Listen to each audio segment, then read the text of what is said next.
We know that China has been taking steps in this direction, but this is incredibly dramatic. I mean, what is your take on this? What does this mean for even a company like FalconX? Sure. So, I think China has been banning cryptocurrency for a number of years now. First in 2013, 2017. This is not the first time they've done so this year.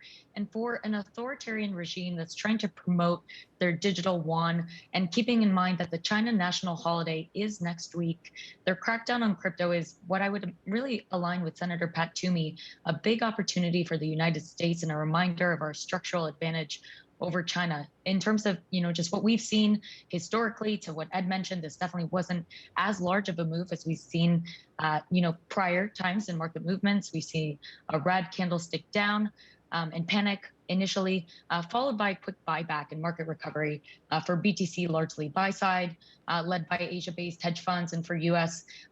Institutions across a number of personas. And for ETH, we're seeing a much larger hit with a much slower buyback driven by proprietary funds.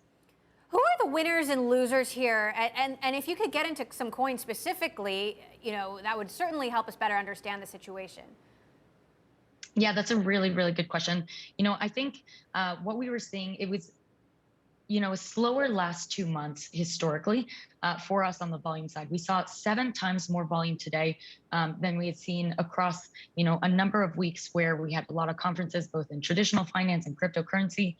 Layer ones are definitely top of mind. I know you have spoken, about layer ones historically in the past, Ethereum, but also things like Avalanche, Solana, Atom, as well as Luna, in addition to Bitcoin, and then some tokens outside of that, primarily looking at renewed interest in some of the play to earn tokens like a YGG or an Axie Infinity.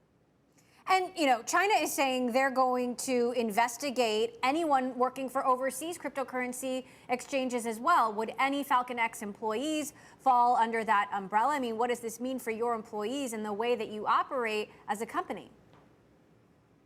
Yeah, so FalconX today, we do have offices in the US as well as our Asia office in India. So not a direct impact to our business, but I think that's definitely top of mind for any business that may have any employees sitting in China, as you mentioned.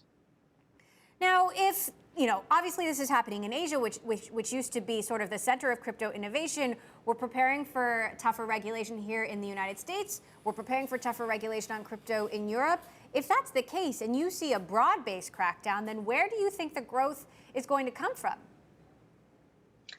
Yeah, that's a really good question. I think, if we use just China mining as an example of this, we saw China ban mining, and we actually saw a number of those miners come to the United States. So hash rate is almost 70% of what it was prior to the ban. So we've almost had a full comeback from that. And a lot of the miners today are in the US. And so we really saw that innovation come to the United States. And again, going back to that, really an opportunity for the US to show that we're at the forefront of working with this industry to spark innovation.